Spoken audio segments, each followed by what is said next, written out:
Hello guys, welcome back to my class, VISTAS classes.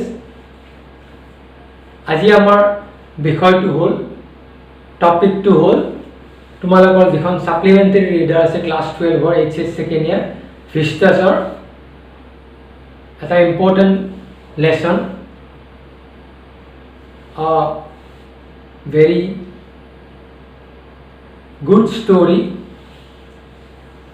The name of the story is The Enemy, written by Paul S. Buck. It's somewhat long. It's a long story, and we'll have to take 2 or 3 classes in order to finish it.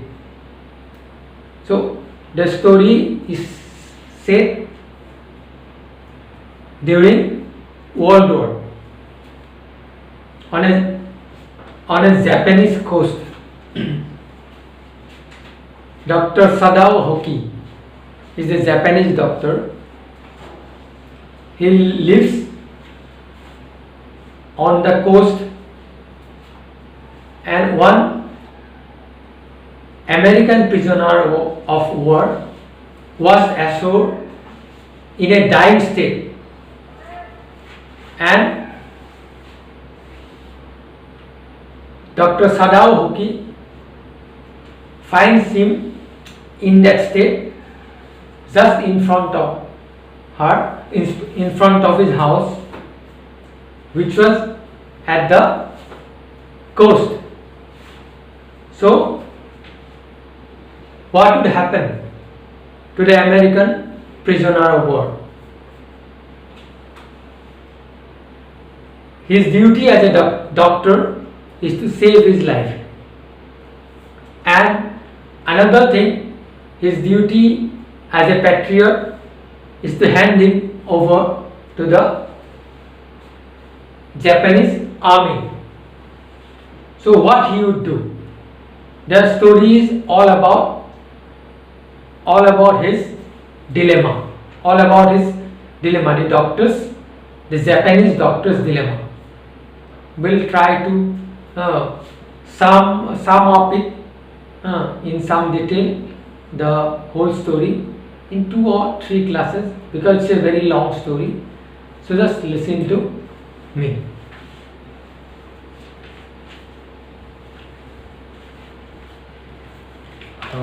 The story is set during the time of World War. An American prisoner of war is washed ashore in a dying state and is found at the doorstep of a Japanese doctor, Dr. Sadao Hoki. His house was built on a spot of the Japanese coast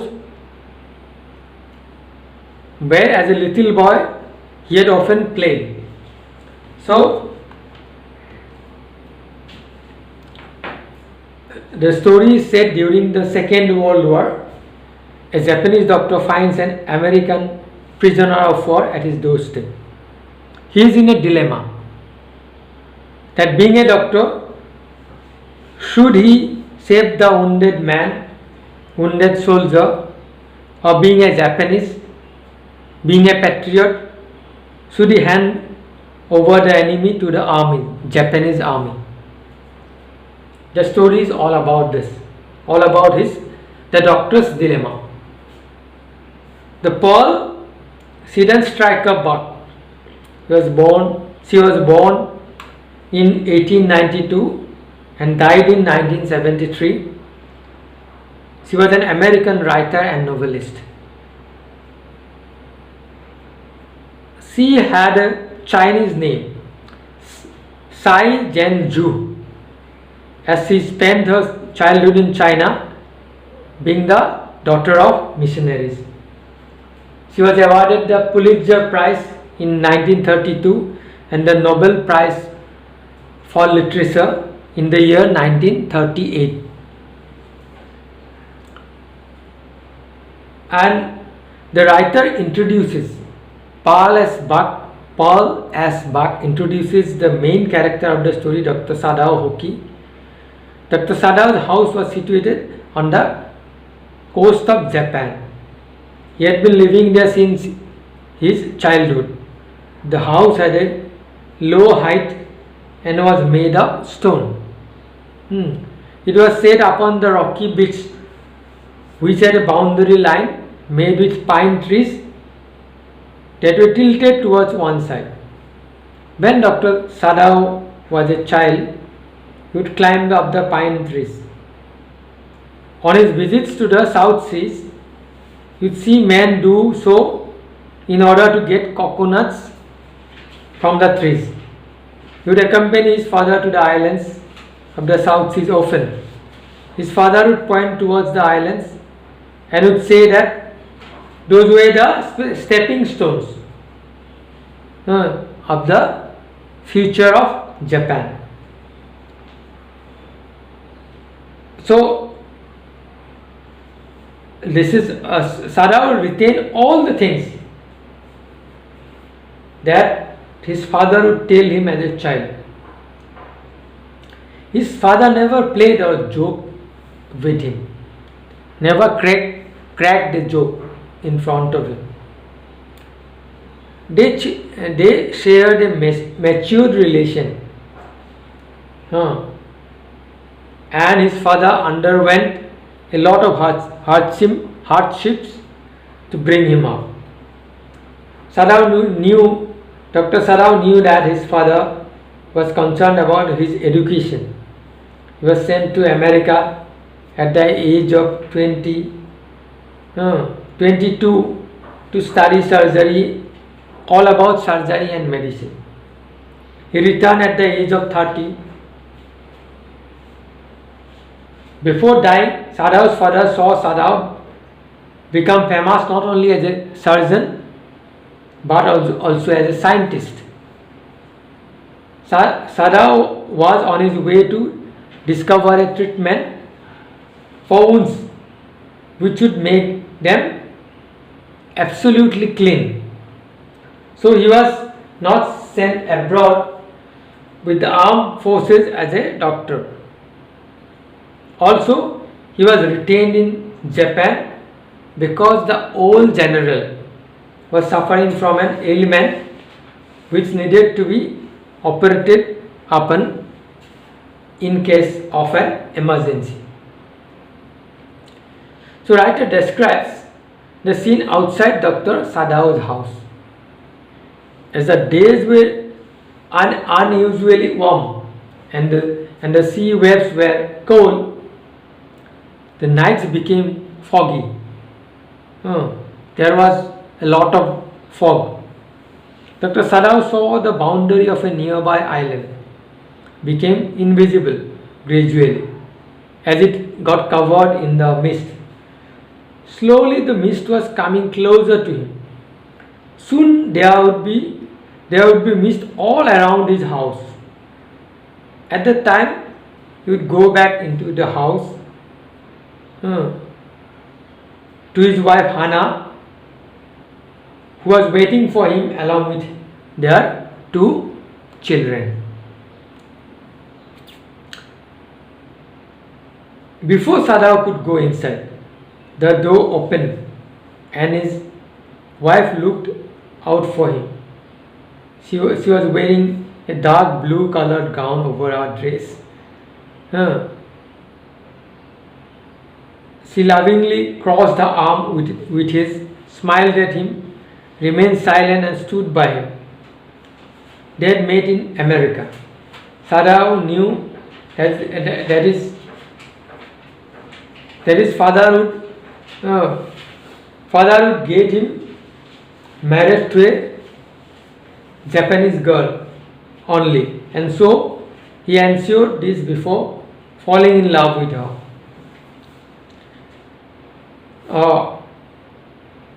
He wondered that had he not met her, he would not have got a wife all his life. So Sadao would often tell Hana that it was a mere coincidence that he went to the professor's house that night, as the rooms in his house were small The food was not good, and the professor's wife was very talkative. If he had not gone there that night, he would not have met Hannah. At the time, Hannah was a new student. Sadao had thought that he would love her if at all it would be possible for him. Sadao and Hannah loved each other even after having 2 children, after many years of marriage. And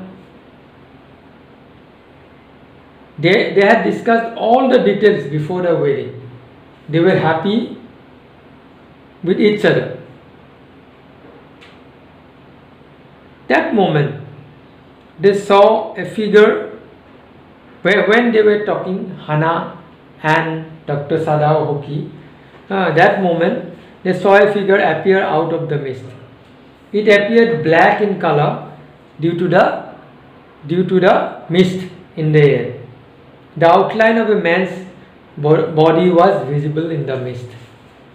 He walked unsteadily with his arms above the head. It was an indication that he was a prisoner. The man walked a few steps and then disappeared in the mist. Upon seeing the figure, Hannah reacted by asking that who was that? She took her arm. Who was that? They saw him again. He was crawling on his hands and knees. Then he fell on his face and kept on lying there. Probably he had fainted.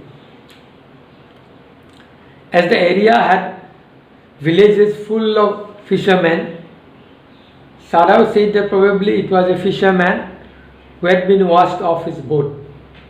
He ran to help him. Hannah followed him.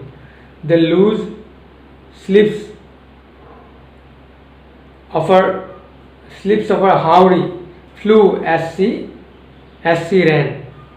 This part of the coast was not inhabited as it had dangerous rocks on it. As the rocks were pointed, the man could be badly injured, although he had managed to come through them. As the Japanese couple saw the man, they realized that he was badly injured. The sand on which he lay had bloodstains on one side, which indicated that he was wounded. Sadao said that the man was wounded. He approached the man who lay motionless with his face buried in the sand. An old cap hung on his head. It was soaked with the sea water. His dress was also wet and torn. Sadao turned the man's head. As they saw the face, Hannah spoke confidentially that he was a white, an American. Yes, the injured man was an American. As his cap fell off, they saw his wet, yellow colored hair, which had not been cut for a long time. He was young. His face had such marks which indicated that he had been tortured. He had a rough, unkempt, yellow colored beard. As he had fainted, he did not know the presence of Sadao and Hannah.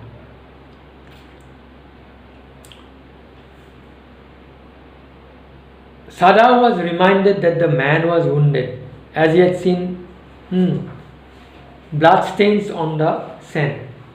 As he was a doctor, he moved his trained fingers around the man's back to search for the wound.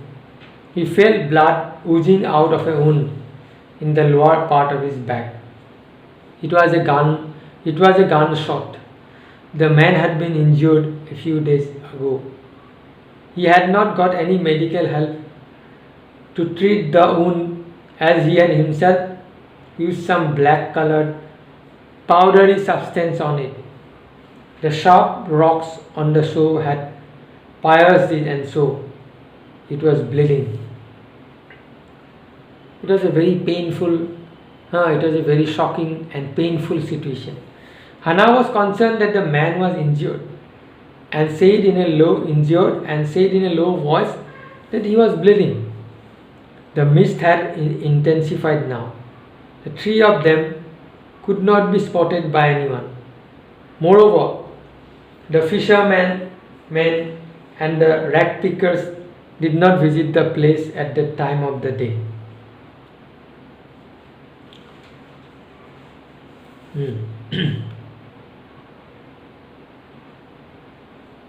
So now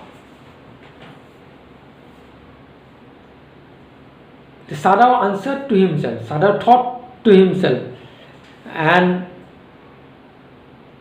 said that the best thing was to put the man back into the sea. As the bleeding stopped, he stood up and removed the dust from his hands. Hannah supported his opinion but looked intently at the man as he lay still. Sadao said that if they gave him shelter, they would be arrested for sheltering an enemy. If they handed him over to the Japanese army as a prisoner, then he would die in the prison.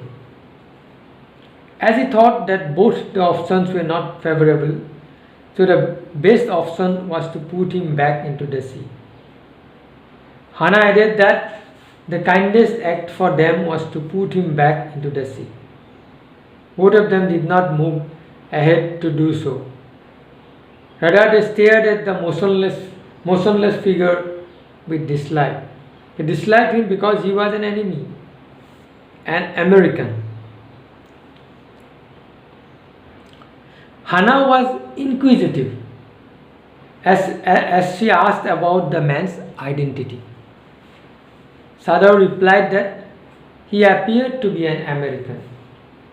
He picked up the torn cap and read the words written on it, which were slightly visible.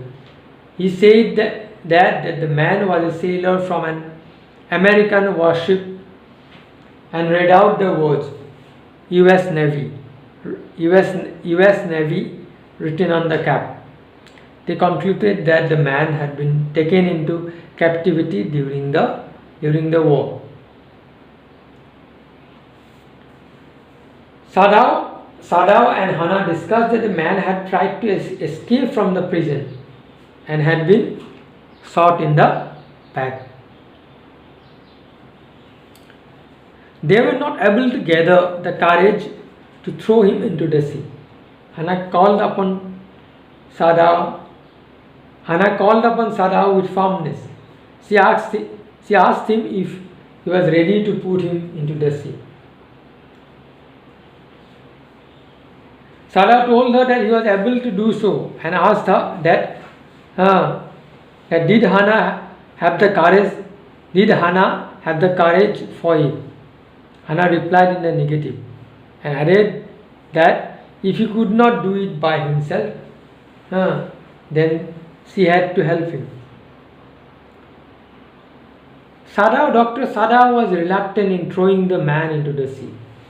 He reasoned that if the man was well, he would hand him over to the police without any hesitation. He added that he was not concerned about the man and considered him to be an enemy as he was an American. He commented that the injured man was a common man, as his face looked as if he was a foolish person. He wanted to say that he was not bothered about the injured man. But his only concern was that he was wounded. The only concern is that he was wounded. So Sadao and Hannah lifted the injured man into the house. He was very light. The writer compares his weight to that of a hen that has not been fed for a long time, and his body loses flesh and reduces into mere feathers and skeleton. The man's arms were hanging, and the dwarf carried him up the steps into the side door of the house. The door opened into a passage, and they went down the passage towards an empty bedroom.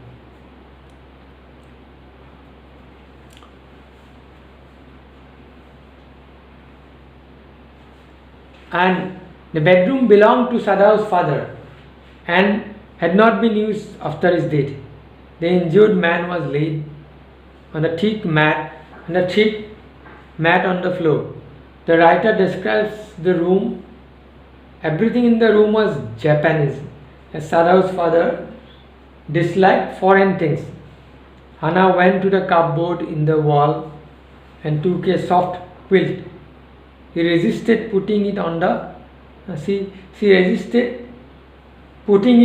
injured man.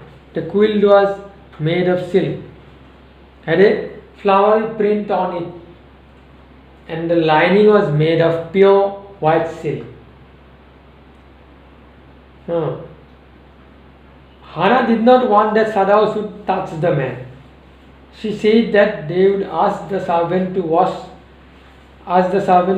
the injured man. She would call Yumi to leave attending the children for a few minutes and wash him. So the story is very long.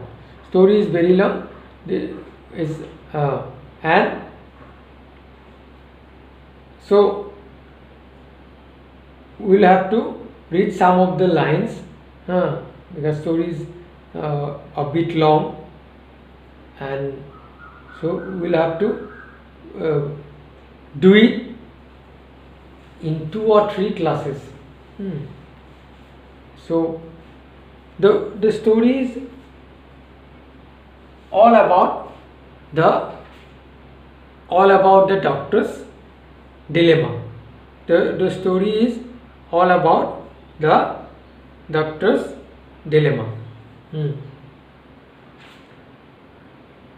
What he should do as a doctor, he should save the life of an injured, wounded man, of a dying man,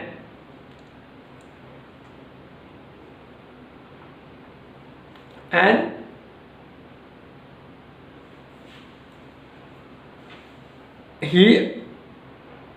also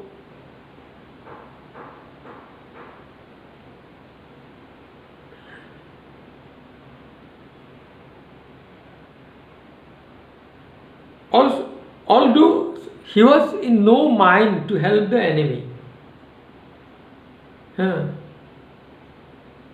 he takes in the young soldier and provides him with medical assistance.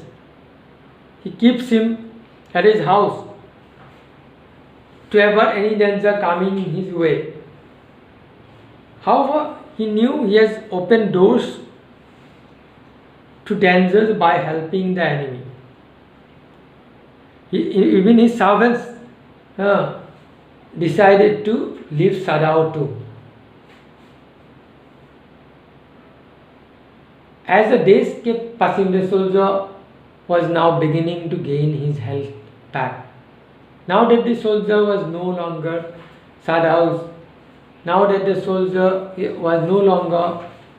Sadao's patient, he decides to kill him off in his sleep. He informs the general of the American, and thus the general reciprocates. They decide to send private assassins to kill the American soldier.